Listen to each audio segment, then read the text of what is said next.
Afternoon students. जैसा कि कल हम लोग थर्ड यूनिट पूरी कंप्लीट हम लोग की हो गई है, ठीक है। अब आज जो है, आज से हम फिर से उसका रिवीजन वर्क कराएंगे, ठीक है। आज से हम उसको फिर से उसका रिवीजन करवाएंगे और शुरुआत से आप लोग देख लीजिए। जिन बच्चों का छूट गया होगा बीच में वो भी अपना ध्यान से देख लें, ठीक है। तो हम आज सबसे पहले हम पढ़ाएंगे आपको संस्कृत वर्ण परिचय, ठीक है। संस्कृत वर्ण परिचय। संस्कृत भाषा भारत की अमूल्य संपत्तियों में से एक अनुपम गौरवपूर्ण संपत्ति है।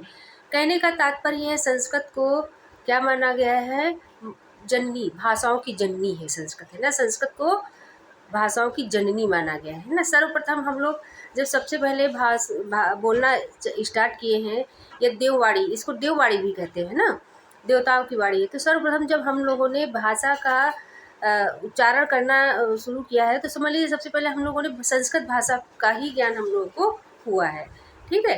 तो पहले की ग्रंथ वगैरह, प्राचीन काल में जो भी ग्रंथ वगैरह लिखे गए हैं, सब देखिए संस्कृत में लिखे गए हैं। जैसा कि आप लोगों ने रामायण महाभारत जो भी कुछ देखा है, तो रामायण ग्रंथ जो है वो संस्कृत भाषा में ही लिखा गया, और लोग पहले संस्कृत भाषा बोलते भी थे, ठीक है। आज भी जो पुराने लोग हैं, ज़्यादातर हिंदी में संस्कृत के वर्णों का उच्चारण हुआ है। हिंदी जो भी कहानी या नाटक हैं, तो उसमें देखिए संस्कृत के कुछ ना कुछ वर्ण जरूर होते हैं, ठीक है। तो उनको हम लोग क्या कहते हैं, जैसे कहानी पढ़ा तो कहानी में हम लोग जो संस्कृत, डायरेक्ट संस्कृत के वर्ण आ गए हैं, तो उनको हम लोग क्या कहते हैं, तत्सम रूप कहते हैं, ठीक है। और जो हिंदी होते हैं उनको तद्भव कहते हैं। और उसके अलावा जो संस्कृत के वर्ण हम लोग बीच बीच में कहानियों में या नाटक या किसी गद्य रचना में प्रयोग करते हैं, तो उनको हम लोग क्या रूप दे दिए हैं, तत्सम रूप, ठीक है। इसका मतलब है संस्कृत शुरुआत से चली आ रही है, शुरू से देववाणी है ना, इसको हम लोग देववाणी कहते हैं, ठीक है। तो इसी का आज हम परिचय आप लोगों को करवा रहे हैं, ठीक है। तो इसमें क्या बताया गया है, संस्कृत जो है, संस्कृत भाषा में ही हमारी संस्कृत सुरक्षित है। कहते हैं ना, संस्कृत से संस्कार आते हैं, है ना। संस्कृत पढ़ने से संस्कार आते हैं। लोगों में पहले जो लोग कितने संस्कारिक थे, संस्कार उनमें विद्यमान थे, बड़ों के प्रति आदर करना, बड़ों का कहना मानना, ठीक है। बहुत सारे ऐसे संस्कार होते थे जो संस्कृत पढ़ने से आते थे, ठीक है। वही बताया गया है कि संस्कृत से संस्कार उत्पन्न होते हैं, ठीक। तो क्या है, संस्कृत भाषा में ही हमारी संस्कृत सुरक्षित है। अध्ययन मानव मात्र को अनुशासन और पवित्र जीवन की आंतरिक प्रेरणा देता है। संस्कृत अत्यधिक वैज्ञानिक भाषा है, जिसमें वर्ण, शब्द, वाक्य, संधि, समास, शब्द रूप, धातु रूप आदि ये सारी भी जितनी संस्कृत व्याकरण होती है ना, संस्कृत व्याकरण जितनी भी होती है, वो सब हिंदी व्याकरण भी ज़्यादातर आधारित है, संस्कृत पर ही आधारित है। जैसे हमारा समास हो गया, हमारी संधियाँ हो गई, है ना, ये सब किस पे आधारित, सब संस्कृत व्याकरण में मिलती है, व्याकरण। और संस्कृत व्याकरण बहुत कुछ हिंदी से भी मेल जोल खाता है, ठीक। जैसे बताया है हमने ना कि समास है, तद्भव तत्सम है, संधियाँ हैं, धातु रूप हैं, शब्द रूप हैं, है ना। तो ये सब क्या होता है, उपसर्ग है, प्रत्यय है, इन सबका समावेश क्या है, संस्कृत भाषा में मिलता है। अब देखिए हम यहाँ पे बता रहे हैं, आगे का है जो आगे हम बताएंगे, संस्कृत वर्णमाला किसे कहते हैं। संस्कृत वर्णमाला जैसे कि हिंदी में है वर्णमाला, हिंदी की वर्णमाला तो आप जानते हैं, वर्णों की वर्णमाला की परिभाषा, जैसे हिंदी वर्णमाला की परिभाषा आप लोगों ने पढ़ी होगी आगे पिछले दिनों में, कि वर्णों के क्रमबद्ध समूह को हम क्या कहते हैं, वर्णमाला कहते हैं, ठीक है। वर्णमाला का मतलब ये होता, माला की तरह एक समान, है ना, कि किसी भी चीज़ को लाइन से रखना क्या होता है, वर्णमाला, माला कहलाती है। तो इसी तरह से वर्णों को लाइन से या क्रमबद्ध समूह से में रखना ही वर्णमाला कहलाता है हमारा, ठीक। तो अब इसमें बताया गया है कि वर्ण भाषा की प्रथम इकाई होती है। संस्कृत भाषा में वर्णों का विभाजन मुख्य रूप से दो भागों में किया गया है, जैसे स्वर तथा व्यंजन, है ना।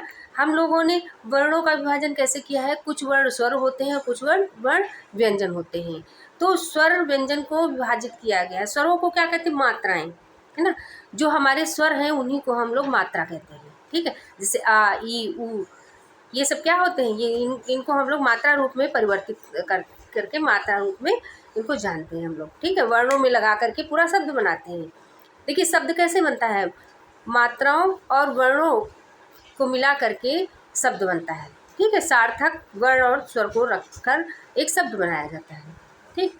तो इस तरह से इसमें बताया गया है कि 2 भागों में विभाजन किया गया है। संस्कृत भाषा में वर्णों का विभाजन मुख्य रूप से 2 भागों में किया गया है, स्वर तथा व्यंजन।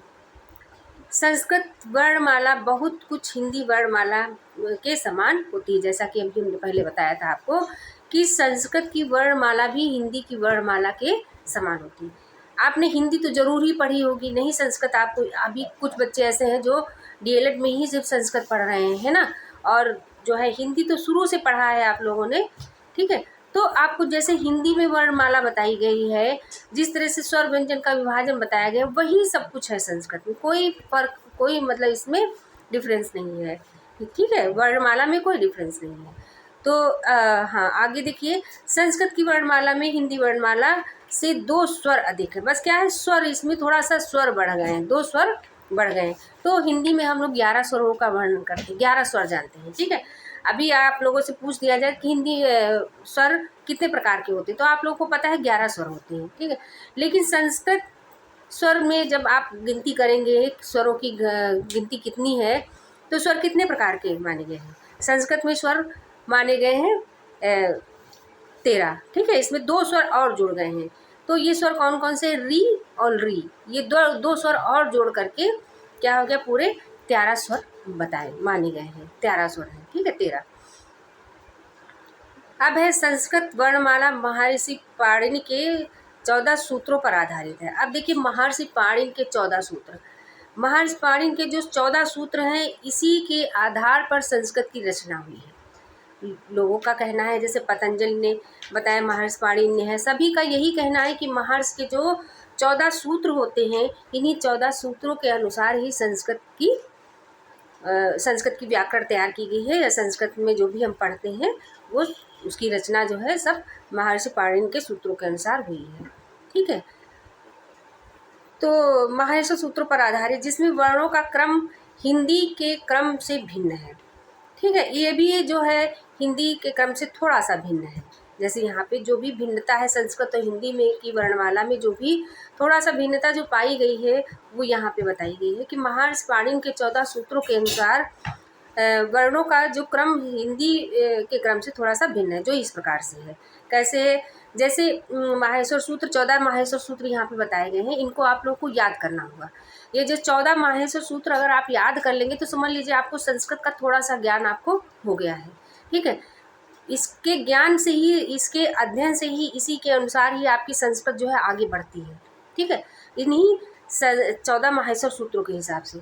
तो देखिए, जैसे पहला क्या है, आपकी बुक में दिया हुआ है 14 माहेश्वर सूत्र में, तो पहला माहेश्वर सूत्र क्या है, आई उड़, दूसरा है रील ऋक, ए ओम, ए औच, है वरट, लण, यम गणनम, झभई, है ना, ये सब जो है ये 14 माहेश्वर सूत्र है आपके, ठीक है। इतना तो समझ गए। अब देखिए संस्कृत में वर्ण भेद कैसे होते हैं। तो अब ये बताइए, ये जो माहेश्वर 14 माहेश्वर सूत्र, इनको माहेश्वर सूत्र क्यों कहा गया है।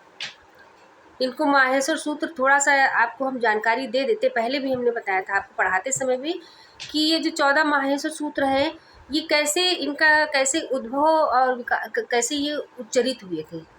ये आपको एक दंत कथा है कि जो पार्वती जी थी, जब सती हुई थी अपने पिताजी के घर में, तभी से इनका नाम सती पड़ गया था, है ना।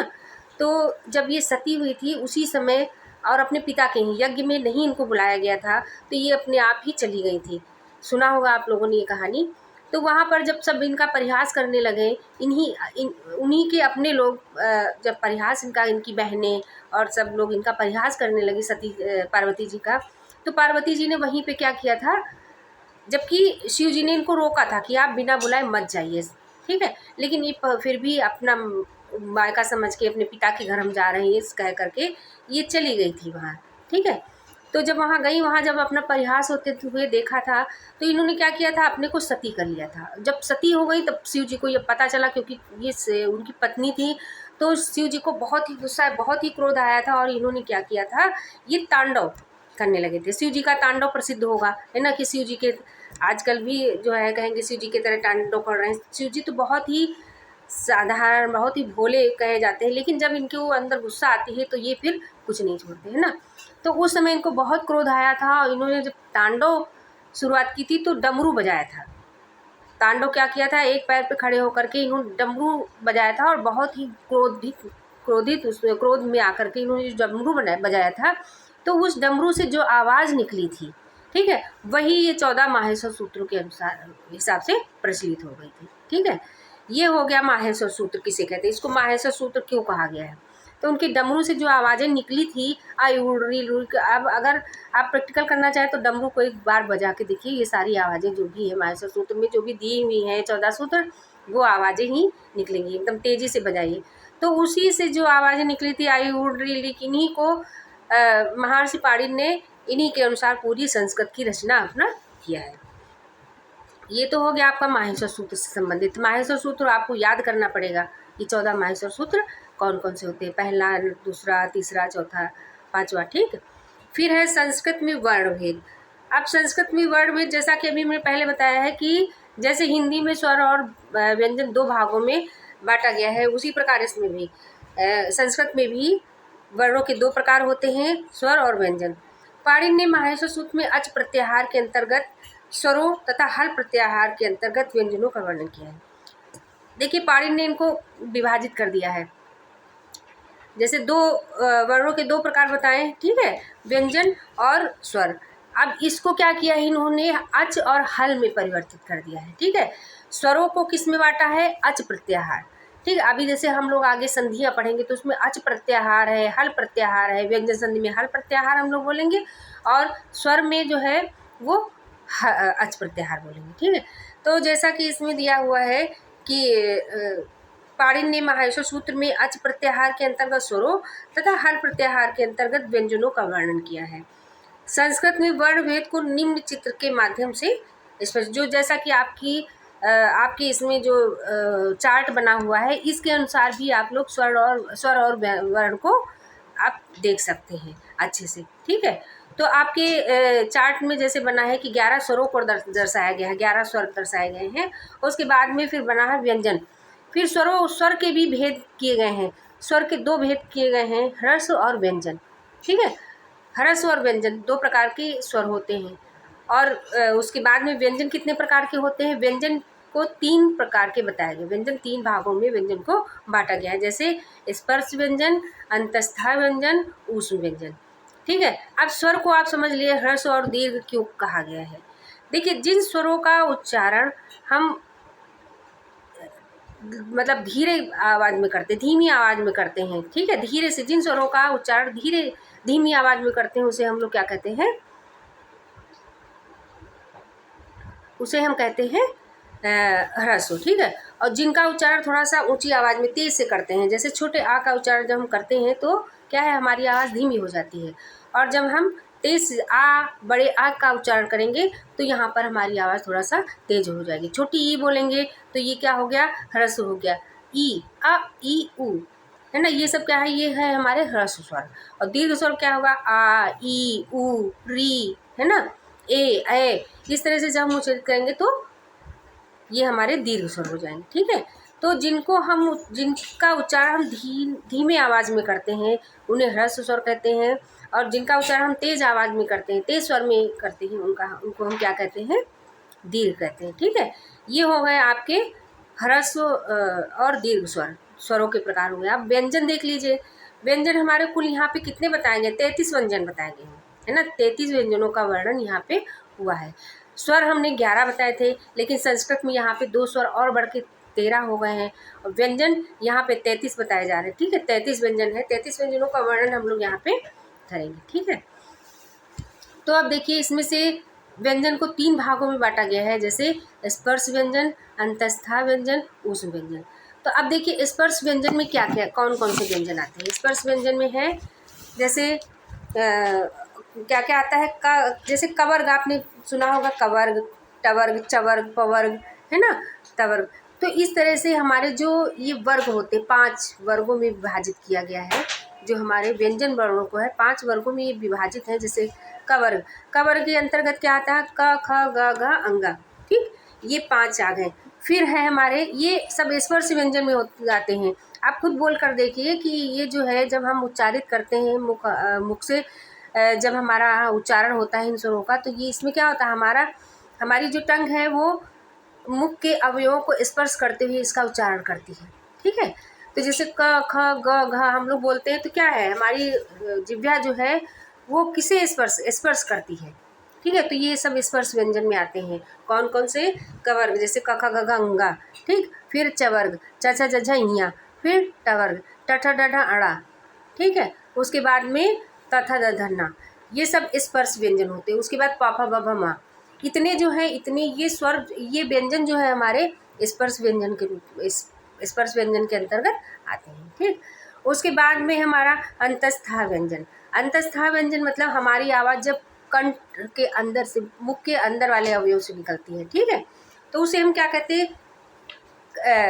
अंतस्था व्यंजन कहते हैं। ठीक है, तो अब हम बता रहे हैं आपको अंतस्था व्यंजन।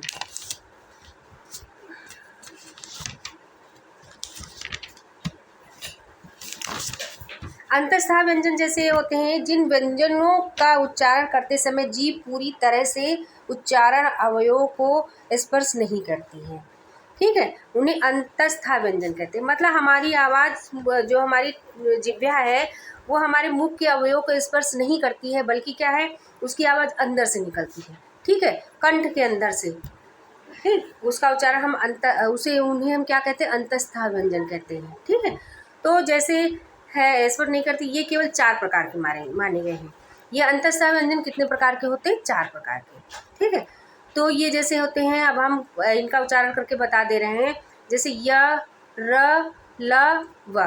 ठीक है, तो इसका उच्चारण हम अंदर से कर रहे हैं। ये उच्चारण जब हम करते हैं तो अंदर से हमको ताकत लगती है ना, अंदर से हमारा खिंचाव अंदर से होता है, शब्द हमारे अंदर से निकलते हैं। ठीक, तो क्या होता है? य, व, र, ल, ये 4 प्रकार के हमारे अंतस्था व्यंजन होते हैं। फिर अगले हैं हमारे ऊष्म व्यंजन। ऊष्म व्यंजन क्या होता है? ऊष्म व्यंजन जिन व्यंजनों को बोलते समय मुंह में हवा रगड़ खाकर ऊष्म या गर्म होकर बाहर निकलती है। ठीक है, जब जिसको क्या कहते हैं? ऊष्म व्यंजन मतलब हम तेजी से बोलेंगे तो हमारी क्या होती है? मुख के अंदर की जो वायु है वो गर्माहट के साथ में बाहर निकलेगी, तेजी के साथ में। ठीक है, तो उसे हम क्या कहते हैं? ऊष्म व्यंजन कहते हैं। व्यंजनों को बोलते समय मुख में हवा रगड़ खा करके ऊष्म या गर्म होकर बाहर निकलती है। ऊष्म मीन्स होता गर्म। ठीक है, गर्म होकर बाहर निकलती है, उन्हें हम ऊष्म व्यंजन कहते हैं। ये कौन कौन से होते हैं? ये ऊष्म व्यंजन होते हैं हमारे श, ख, स, ह। ठीक, ये होते हैं श, ख, स, ह। ये हमारे ऊष्म व्यंजन होते हैं 4 प्रकार के। ठीक है, तो ये हमने बताया है आपको स्वर और व्यंजन का परिचय। ठीक,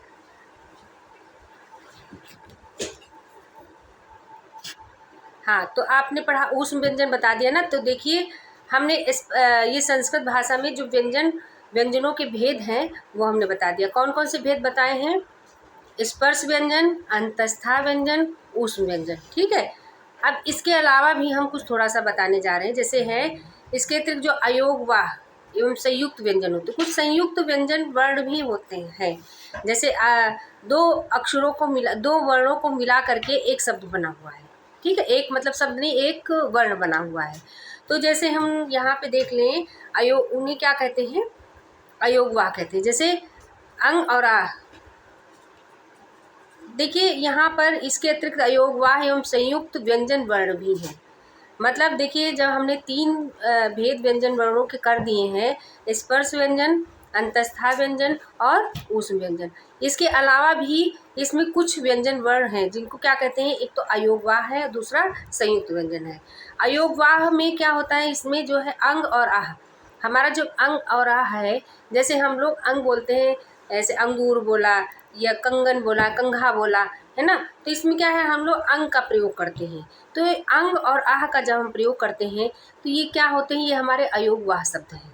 ठीक है, अयोगवाह व्यंजन है, मतलब शब्द नहीं, सॉरी, व्यंजन, अयोगवाह व्यंजन है। ठीक है, ये क्योंकि ये ना तो स्वर होते हैं, ठीक है, और ना ही व्यंजन होते हैं। अंग और आह को ना ही हमने स्वर में गिनती की है और ना ही हमने व्यंजन में गिनती की है। ठीक है, तो ये क्या होते हैं? इनको हम लोग क्या कहते हैं? अयोगवाह कहते हैं। ठीक है, तो इनका क्या है? जैसे हम लोग चंदा बोला या गंगा बोला तो हम लोग अनुस्वार का ऊपर प्रयोग करते हैं। ठीक है, अंग की बिंदी लगाते हैं ना, तो उसके बाद में क्या होता है? जैसे हमने प्रातः बोला, प्रातः, तो प्रातः में क्या होता है, विसर्ग लगते हैं ना, विसर्ग मतलब आह, आह के लिए, आह की दो दो बिंदियाँ होती हैं, उन्हें हम विसर्ग भी कहते हैं, और ये आह में भी प्रयोग होता है, ठीक है।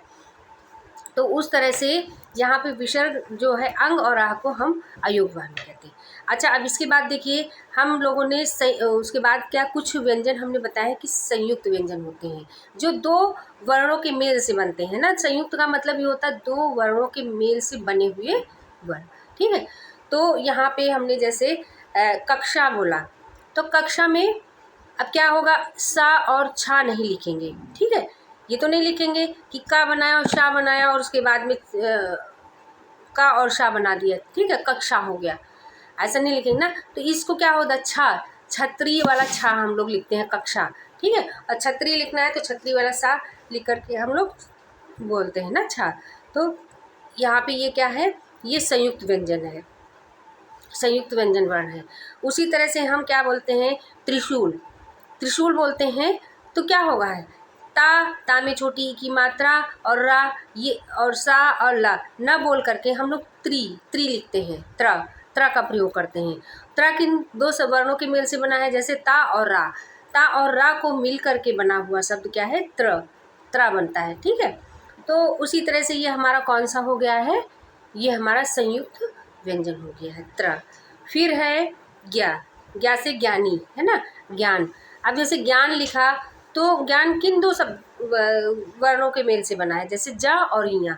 तो जा और इया दोनों न लिख करके हम लोगों ने इसको कौन सा नया शब्द बनाया है, नया वर्ण जो बना है, क्या बना है, ज्ञा, ज्ञानी वाला ज्ञा, है ना, जैसे ज्ञान बोलते हैं इस तरह से।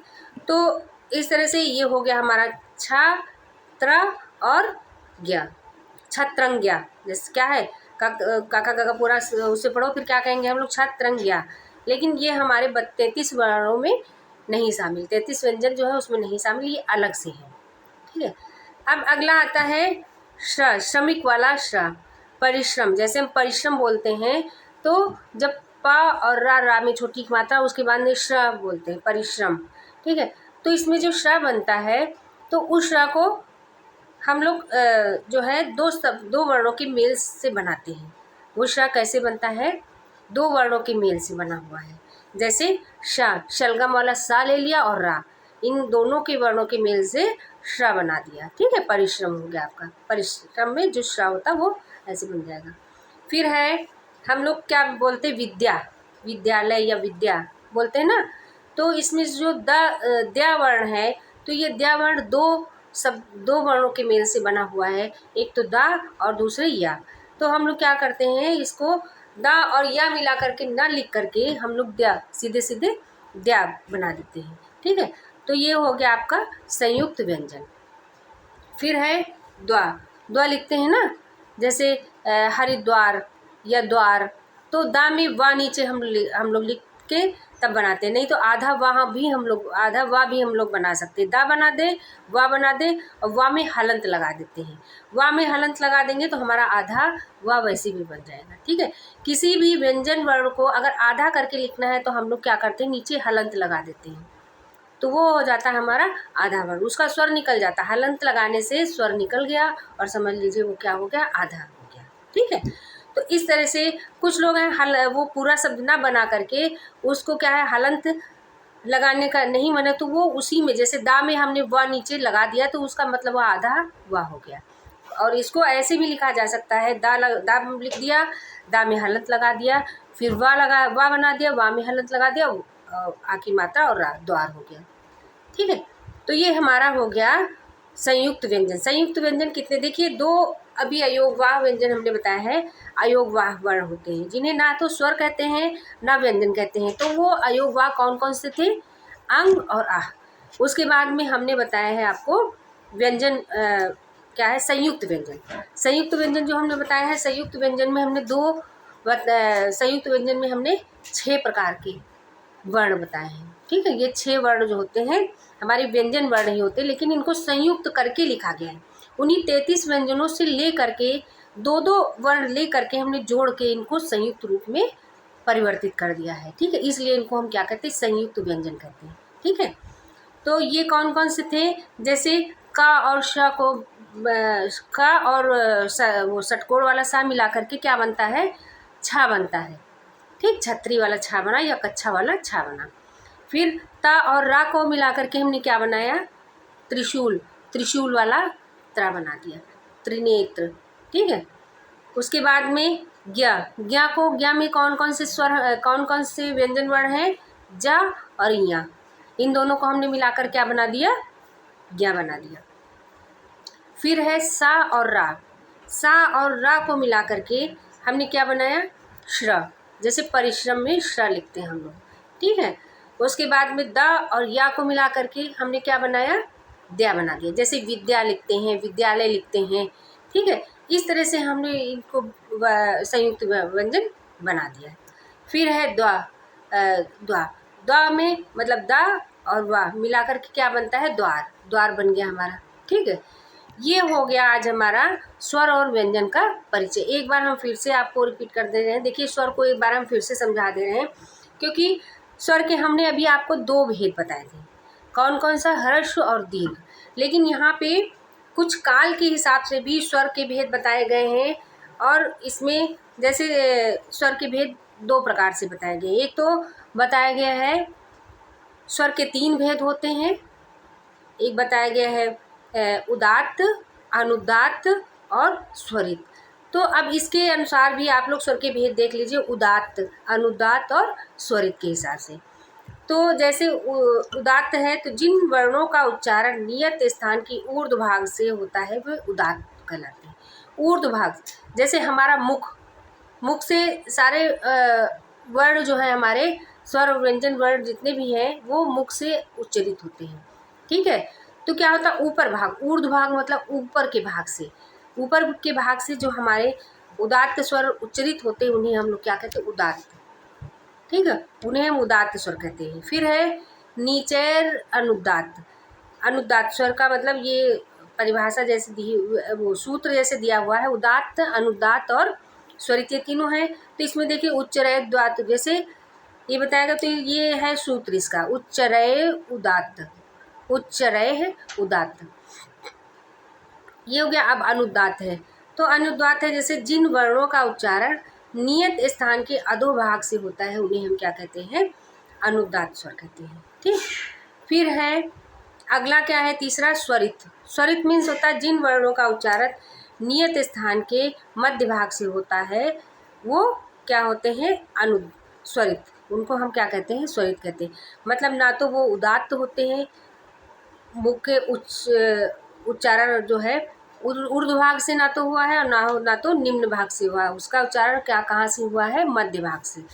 ठीक है, तो ये तो 3 भेद हो गए। अब देखिए काल के आधार पर स्वर के भेद, अब काल के आधार पर स्वर के भेद 3 भेद बताए गए हैं, इसके अनुसार भी स्वर के 3 भेद बताए गए हैं।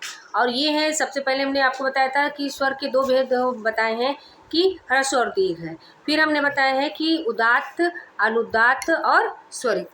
फिर अब है काल के आधार पर स्वर के भेद। तो इसका मतलब है काल के आधार पर स्वर के भेद का मतलब ये है कि ह्रस्व, दीर्घ और प्लुत। अब इसको पूरा विस्तृत रूप से समझ लीजिए। जैसे ह्रस्व है, जिन वर्णों के उच्चारण में कम समय लगता है उन्हें हम ह्रस्व वर्ण कहते हैं। ठीक है, ह्रस्व वर्ण या ह्रस्व स्वर कहते हैं, जिनके उच्चारण में कम समय लगता है उन्हें हम क्या कहते हैं, ह्रस्व कहते हैं। जैसे ये कम समय वाले उच्चरित होने वाले कौन कौन से स्वर हैं, अ, ई, उ, री, री, ये सब क्या हैं, हमारे कम समय में उच्चरित होने वाले शब्द हैं, इसलिए हम इनको ह्रस्व स्वर के नाम से जानते हैं। फिर है दीर्घ, दीर्घ आता है, तो क्या है, जिन वर्णों या स्वरों के उच्चारण में दुगना समय लगता है उन्हें हम दीर्घ स्वर या दीर्घ वर्ण, दीर्घ व्यंजन कहते हैं। तो जैसे है यहाँ पे दीर्घ रूप में हम कैसे बोलेंगे, जैसे आ, ई, उ, है ना, इस तरह से जो भी हम ए बोलते हैं तो ये तेज से उच्चारण होते हैं और इनमें ज़्यादा समय लगता है। ठीक है, अभी तक हम जो है पढ़े थे ह्रस्व और दीर्घ में कि तेज बोला जाता है, धीरे बोला जाता है। अब इसमें जैसे इसमें हमने बताया ह्रस्व, दीर्घ और प्लुत। तो क्या है, जिन स्वरों के उच्चारण में कम समय लगता है उन्हें हम ह्रस्व स्वर कहते हैं, और जिन स्वरों के उच्चारण में दुगना समय लगता है उसे हम दीर्घ स्वर कहते हैं। और प्लुत देख लीजिए, प्लुत किसे कहते हैं? जिन वर्णों या स्वरों के उच्चारण में तिगुना समय लगता है, मतलब इन दोनों से ज़्यादा समय लगता है, उसे हम क्या कहते हैं? प्लुत स्वर कहते हैं। ठीक है, तो प्लुत स्वर में क्या होता है, जैसे हम उच्चारण करते हैं ओम, ओम का उच्चारण करते हैं ना, तो ओम को हम लंबा खींचते हैं, है ना, थोड़ा सा तिगुना समय लेते हैं, तिगुने से भी ज़्यादा हो जाता है कभी कभी। ओम करके अगर उच्चारण आप कहेंगे, कोई भी मंत्र जाप या करते हैं आप लोग, तो क्या होता है वहाँ पे थोड़ा सा समय खींचा जाता है उसको। ठीक है, जैसे ओम को ले लीजिए या कोई गाने को ले लीजिए, है ना, आप गाना गाते हैं तो कुछ स्वरों का उतार चढ़ाव होता है। ठीक है, जैसे आपको कुछ कुछ स्वर ऐसे होते हैं जिनको थोड़ा खींच के बोलना पड़ता है, लंबा बोलना पड़ता है ना, तो उसे क्या कहते हैं? प्लुत कहते हैं। ठीक है, तो ये हमारे हो गए स्वर के भेद और व्यंजन के भेद। व्यंजनों के भेद भी आप स्वर के भेद को आपको हमने दोबारा से बता दिया है, तो आप व्यंजनों को भी थोड़ा सा एक बार फिर से देख लीजिए। तो व्यंजन वर्ण कौन कौन, व्यंजन को कितने भागों में विभाजित किया गया है? स्पर्श व्यंजन, अंतस्था व्यंजन, ऊष्म व्यंजन, 3 भागों में विभाजित किया गया। ठीक है, तो सबसे ज़्यादा हमारे स्पर्श व्यंजन है, कवर्ग, चवर्ग, टवर्ग, तवर्ग, पवर्ग। ये क्या है? अब कवर्ग, जैसे कवर्ग होता है तो का में हमने ये हमें 5 वर्ण कवर करने हैं। कवर्ग अगर वर्ग बोलेंगे तो इनमें क्या होता है? 5 वर्ण आ जाते हैं। जैसे कवर्ग बोलेंगे तो हम लोग थोड़ा सा शॉर्टकट में कवर्ग बोल दिया, तो कवर्ग का मतलब क्या होता है? क ख ग घ अंगा। फिर वैसे ही चवर्ग बोल दिया तो च छ ज झ ञ। फिर टवर्ग बोल दिया तो ट ठ ड ढ ण। फिर तवर्ग बोला तो त थ द ध न, प फ ब भ म।